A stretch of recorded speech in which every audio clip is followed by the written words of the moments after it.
Look at India.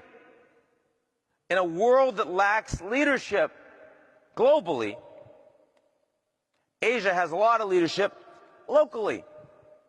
And Modi's win is huge. I was in India a couple months ago, and I was astonished at the biggest complaints that I heard domestically. I heard that Modi's traveling too much, spreading himself too thin, not able to follow up as much as people had hoped.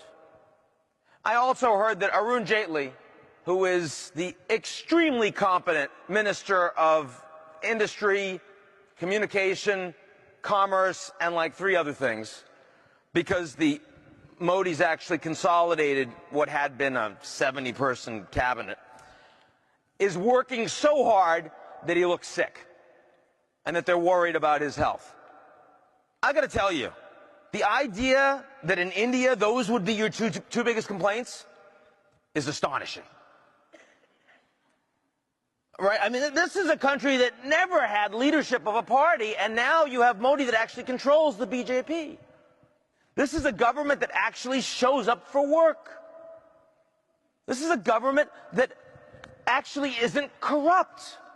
Truly isn't corrupt. That's astonishing in India. Now, don't get me wrong. The place is decentralized. It's going to take a long time. But you have a good 9 chief ministers of key provinces along the Western Industrial Corridor. So it's Maharashtra, it's Modi's own historic Gujarat. You look at Hyderabad, you look at Bangalore, and these are places that are aligned with Modi, and they are implementing policy, and they are going to take off. And that's exciting, because India has been such a disaster story for decades.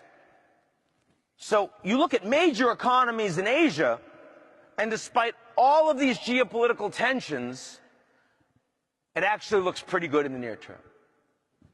Now, I do believe that longer term, India's rise will make it very clear that it's the China-India conflict that we have to worry about, not China-Japan. Because the Japanese are not going to build a meaningful military.